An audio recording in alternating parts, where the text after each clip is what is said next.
Kyle here from All Media Reviews, here to do a kind of sort of quasi review of a newer documentary that came out, I don't know how long ago it came out. May have come out on January 25th. Anyway, it's called The Greatest Night in Pop. Directed by Bao Win. But what it's about is, it's on Netflix, and it's about the story of USA for Africa's song, We Are the World, which came out, well, I mean, alright, so my experience with the song We Are the World is basically, I remember hearing it growing up. It was on the radio, probably on Casey Kasem. The video was probably played on Friday Night Videos. I mean, I didn't have MTV. It was obviously on MTV, but the origin story, I only vaguely knew. I mean, I knew parts of it. The biggest thing about it was like you had all these people involved. Now, because it was USA for Africa, and it was on the coattails of Band-Aid, which I didn't know as much about that, but that was Bob Geldof organized a fundraiser for a lot of musicians, including George Michael, Phil Collins, Sting, but that was in the UK. This is American musicians, and then the connection that the making of and how We Are the World occurred with the American Music Awards in January 25th, 1985. I think that's the day. Yeah, I didn't fully know. I know that certain artists weren't there, though. I mean, most of them were there that they tried to get, but driven largely by Lionel Richie and then Michael Jackson and Quincy Jones. Those were the three biggest sort of cogs in the process. And, I mean, my overall impressions of the song We Are the World, I never thought it was that great. It was okay, I guess.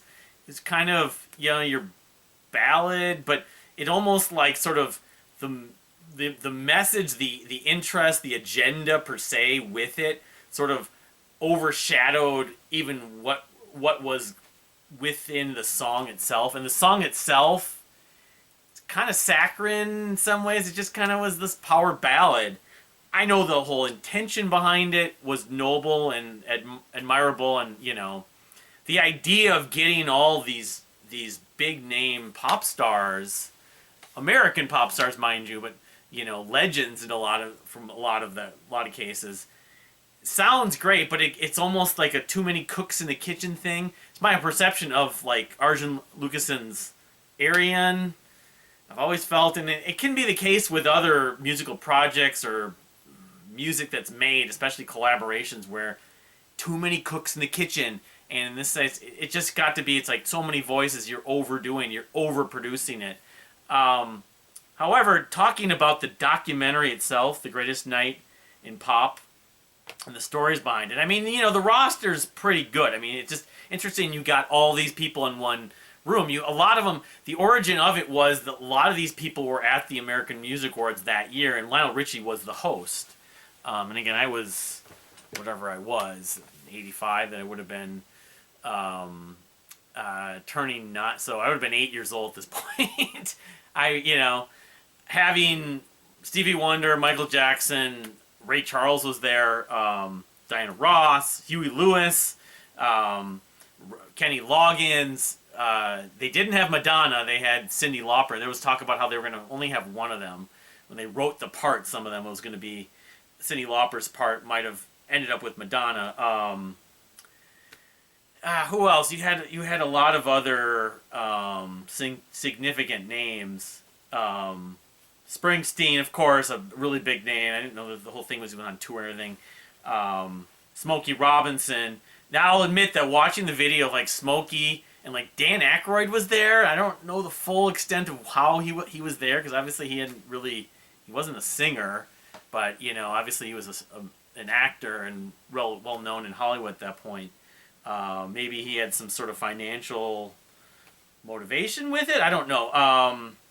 You had Billy Joel. You had Bob Dylan. Bob Dylan And then you had Waylon Jennings, who was there, and then he ended up leaving. He didn't stay for, like, because he didn't have a solo, he had, like, a verse to sing of his own. Um, yeah, he was kind of, and you had Kenny Rogers, too, and you had Willie Nelson. I can sort of understand, my wife was saying that, well, why couldn't have, like, Willie or Kenny just talked Waylon for not leaving. Now, you also had Sheila E. This is maybe the biggest sort of story, anecdote, drama that kind of happened with it, is that Sheila E. had been performing at the American Music Awards, and Lionel had approached her and asked her to come do this, and I don't know if she was fully aware of it. At this point, she had maybe released one album. She was part of Prince's band. She was part of Prince and the Revolution. Maybe their primary drummer, in fact. And they wanted to get Prince to come, and they, even at the point that she went to this studio that was not that far from where the American Music Awards were being held in Southern California. But there's more to that, as far as my, like, sort of understanding, a little bit of criticism. It was done now. They could do it over again. They was thinking that having her there would draw Prince in, and she went and talked to Prince, and this was late at night too. And Prince, of course, late night. A lot of musicians are late night people. They started at like 11:30 at night, the recording of this, of We Are the World, but he didn't show up, and she didn't stay.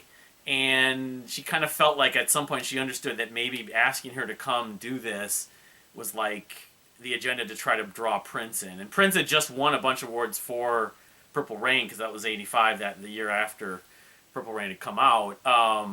Michael Jackson had a video too, but the thing is, based on the timing of when Thriller came out, I guess maybe one of his videos had been up for it or something like that. But that was the whole thing, is like Michael Jackson and Prince never really collaborated. This would have been the closest thing. And Michael Jackson had a large role in We Are the World, writing a lot of it days in advance. But Prince, I guess, was thinking he wanted to have a guitar, play a guitar solo, and there wasn't a guitar solo. I don't know if Stevie Wonder had told him that, he could maybe play. I don't know. And actually, the vocal part that Huey Lewis, a couple of the lines that Huey Lewis sang in solo individually were initially intended for Prince.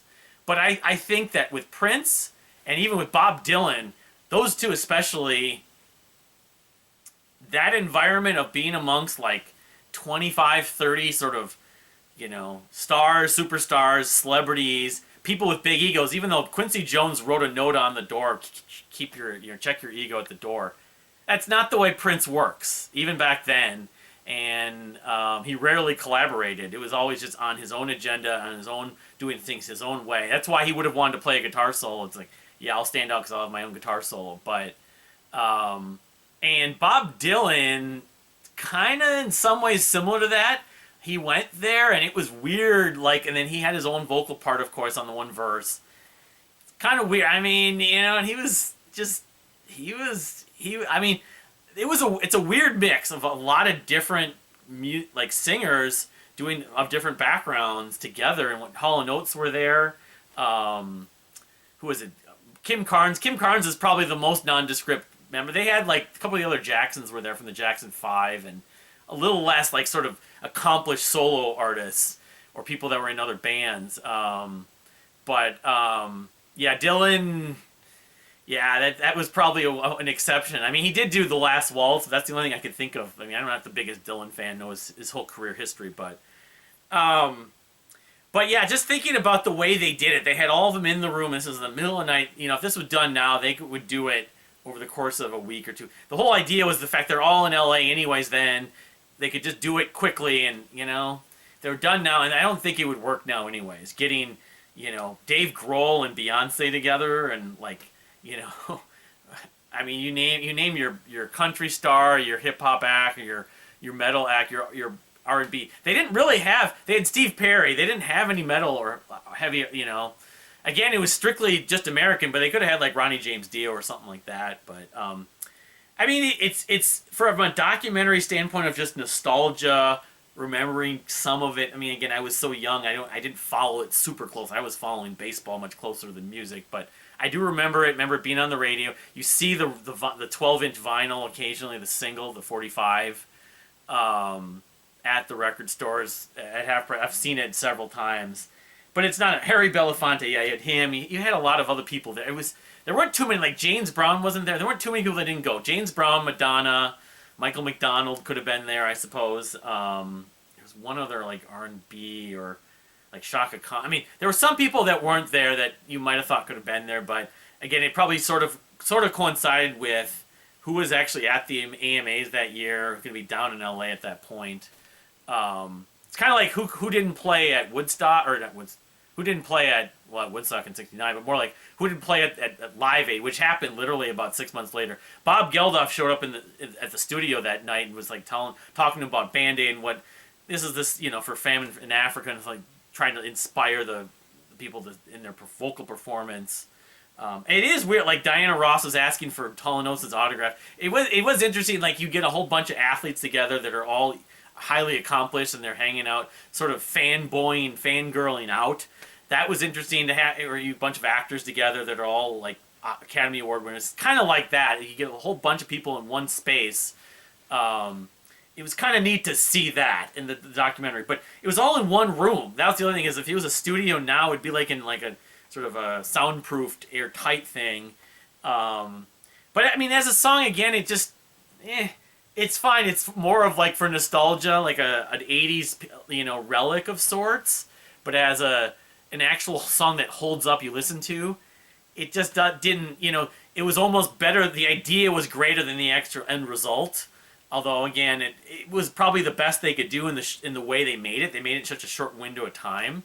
And to have as many sort of big name stars together like that, it was kind of neat in just one room. Again, and there were a few that weren't there, and it was just Americans. There, you didn't have any Canadians, you didn't have any, obviously anyone from Europe, any British people. But yeah, I mean, in that sense, it is kind of neat. There have been other sort of benefits that have been done.